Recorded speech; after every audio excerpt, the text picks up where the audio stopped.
विश्वामित्र की पवित्र धरती पर आप सभी का स्वागत है, अभिनंदन है इस प्रेस कॉन्फ्रेंस में। बिहार फर्स्ट बिहारी फर्स्ट संकल्प यात्रा के तहत आज हम लोग का ये 26वां जिला है और 5वां चरण का में हम लोग चल रहे हैं। यहाँ के बाद हम लोग आरा के लिए जाएंगे। हमारे नेता आदरणीय चिराग पासवान जी का निर्देश है, उस निर्देश पे हम लोग सारे जिले में चल करके सभी प्रकोष्ठ के हमारे सम्मानित प्रदेश अध्यक्ष हैं, हमारे संसदीय बोर्ड के अध्यक्ष हुलास पांडे जी हैं, संगठन मंत्री जी हैं और सभी हमारे प्रकोष्ठ के अध्यक्ष के साथ सभी प्रकोष्ठ के जिला अध्यक्ष के साथ बैठक कर रहे हैं। पंचायत अध्यक्ष की उपस्थिति में प्रखंड कमेटी और जिला कमेटी के साथ हम लोग यह संकल्प ले रहे हैं, चिराग पासवान जी के vision Bihar first Bihari first को घर घर तक पहुंचाना है और हर बूथ पे 10-10 कार्यकर्ताओं का नियुक्ति करना है। इसी शपथ लेकर के हम लोग आगे बढ़ रहे हैं। Bihar first Bihari first vision में जैसे महत्वपूर्ण हम लोग का है कि बिहार में जो भारी बेरोजगारी में हमारे युवा बेरोजगार घूम रहे हैं उनको कैसे रोजगार दिया जाए, कैसे पलायन रोका जाए, बिहार का जो स्वास्थ्य व्यवस्था, शिक्षा व्यवस्था आदि बहुत सारा, कैसे हमारे किसानों को उचित सम्मान मिले हैं, उनको उनके पैदावार का सम्मान पूर्वक राशि मिले। बहुत सारी ऐसी हमारी सोच नेता की है, उसको लेकर हम लोग संकल्प यात्रा के तहत घर घर तक सभी कार्यकर्ताओं से आग्रह करें कि इस विजन को पहुंचाइए।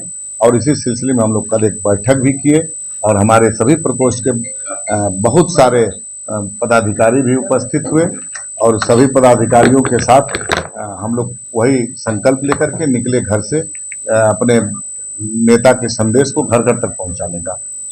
अब आके आप लोग कुछ पूछना, क्या फीडबैक है आपको लगता है?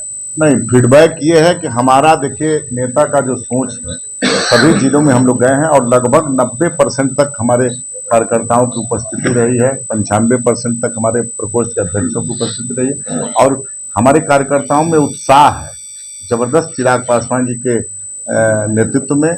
और बिहार में एक तरह से नेताओं कार्यकर्ताओं के माध्यम से पता चला कि बिहार में अगर बिहार का भविष्य कोई किसी में देख रहा है तो चिराग पासवान जी में लोग देख रहे हैं और उसी सिलसिले में हमारे कार्यकर्ता काम कर रहे हैं। आप बिहार के भविष्य की बात कर रहे हैं, अच्छी बात है, लेकिन जो आपके कार्यकर्ता आपके नेता के भविष्य तय करने में दिन रात लगे, उनका यह आरोप है कि उसकी उपेक्षा हो रही है और उनके जो परिश्रम है उसके परिश्रम के अनुसार उनको पद नहीं मिल पा रहा या किस तरह जगह नहीं मिल पा रहा। नहीं, ऐसा तो हमारे पास हम यहीं, इसीलिए तो हम रात्रि विश्राम किए हैं और सभी कार्यकर्ताओं से मिले हैं निरंतरता में। हर जिला में रात्रि विश्राम कराने का यही उद्देश्य है कि कार्यकर्ताओं का सुनना।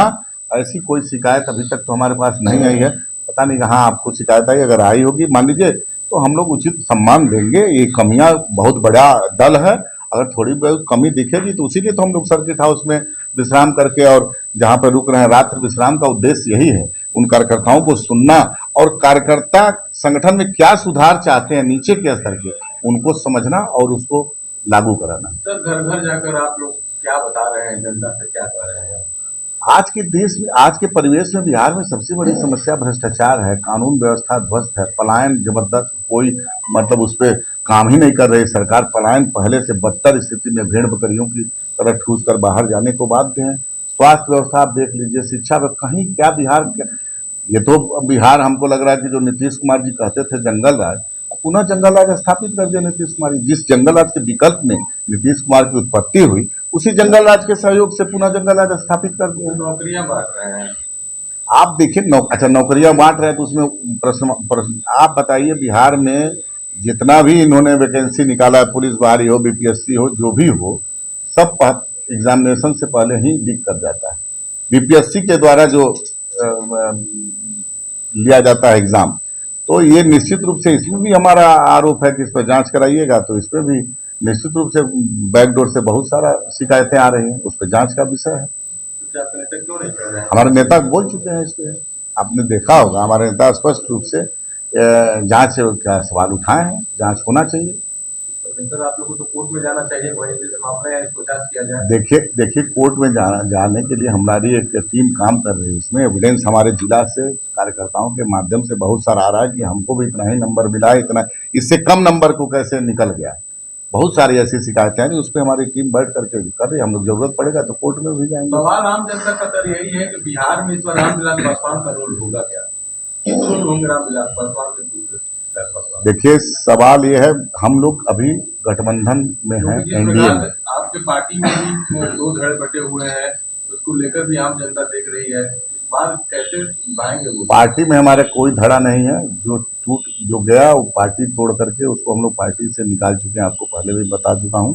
और ये रामविलास पासवान जी की द्वारा स्थापित की हुई पार्टी है। चिराग पासवान जी हमारे राष्ट्रीय अध्यक्ष हैं और चिराग पासवान जी का स्पष्ट निर्देश है कि संगठन को इतना मजबूत बना दिया जाए, गठबंधन में कहीं से भी अगर गठबंधन का भी कोई प्रत्याशी लड़ता है तो चिराग पासवान जी की पार्टी लोक जनशक्ति पार्टी रामविलास फ्रंट पे आकर के चुनाव जिताने का काम करेगी।